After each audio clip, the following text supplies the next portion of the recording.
खिलजी ने कर कैद रतन सिंह जंजीरों में डांटा। राजस्थानी माटी में पीक पड़ा सन्नाटा। विचार लगाने बैठे किंतु नहीं समझ कुछ आता। स्वाभिमानी गले में अटका खिलजी नाम का कांटा। आधी जंग जीत कर भी क्यों पलड़ा शून्य दिखाता। प्रस्ताव को भिजवा दो मेवाड़, अब ना दिल धैर्य सिखाता। लिख दो कर दे मांगे पूरी, ना सौदे में घाटा। अनुरोध अगर ठुकराया तो मैंने रतन सिंह को काटा।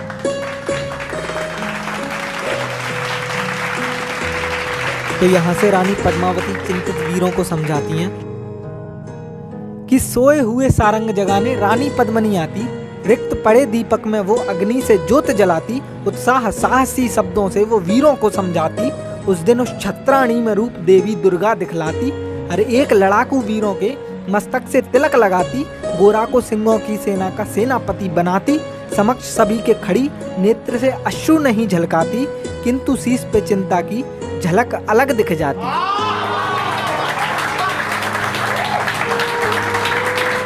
यहाँ मेवाड़ी योद्धा दिल्ली को प्रस्थान के लिए तैयार होते हैं। महाराज रतन सिंह की जो खिलजी ने करी अवहेलना है, इस वर्ष कामना लहू की होली अब दिल्ली में खेलना है। जाने से पहले हर योद्धा ने शाही कुंड में स्नान किया। हाथ जोड़कर एक लिंग के दिल्ली को प्रस्थान किया। बेकाबू होकर दिल्ली में जब ये वनराज दहाड़ेंगे, राजपुतानी तख्ती पर मेवाड़ी रत्न सवारेंगे। रक्त पिपासु तलवारों पर लाल रंग उतारेंगे। इनके घर में घुसकर इनको मौत स्वान की मारेंगे। जब सर कटते थे और धड़ लड़ते थे, वो दृश्य दिखाना चाहता हूँ। दिल्ली दुर्ग की दीवारों को लाल लहू से क्षति हुई। चंद मेवाड़ी वीरों से जो लाखों की दुर्गति हुई। जैसे मौका मिला तभी गोरा पर छल से घात किया। कंधे पर रखकर शमशीर और शीश को काट दिया। इतिहास खिलजियों का कला है, इनका कोई मूल नहीं। छल कपट कर युद्ध जीतना रखते कोई उसूल नहीं। गोरा के धड़ के पराक्रम से हर वो योद्धा हारा था। बिन मुंड के धड़ ने लाशों का लगा दिया भंडारा सा। हैरान सभी देखने वाले, कटे शीश में जान हंसे। पहला ऐसा मानव जिसके धड़ में दो दो प्राण बसे।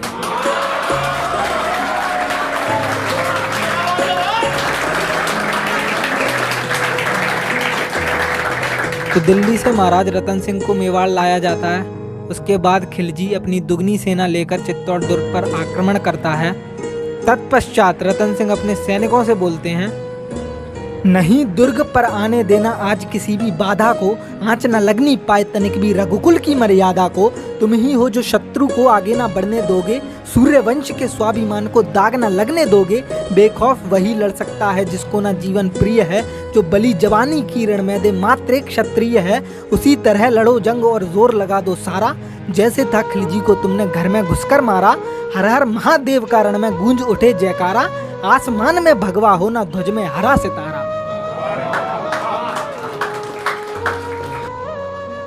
कि आसमान में भगवा हो न ध्वज में हरा सितारा। तो पूजन करके बांधी सिर पर गांठ केसरी बाने की। काली का खप्पड़ भरने सौगंध ली राजपुताने की। सजा जौहर कुंड दृश्य ने ऐसी छोड़ी छाप। उस दिन अंतिम बार गढ़ में हुआ भरत मिलाप। माना दुश्मन लाखों में और हम कुछ हजार हैं। हम प्रभु राम के वंशज हैं, मर मिटने को तैयार हैं। समंदर से टकराव चलकर अब ना बैठो नौका में। ये लाखों की सेना उड़ जाए एक हवा के झोंका में।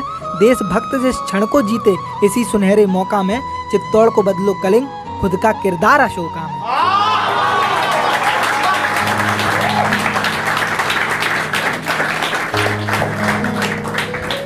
इस कविता को अपने अंतिम शब्द दूंगा कि योद्धाओं ने रण में अपने प्राणों की कुर्बानी दी। दुल्हन नई नवेली ने जौहर में भरी जवानी दी। स्वाभिमानी छत्राणी चलकर अंगारों पर जाती थीं। रण में सर कटते और रानियां जौहर में गिर जाती थीं। अटकेली तनुजाओं में भी रूप सती का जागा। गर्भवती महिलाओं ने भी अपनी देह को त्यागा।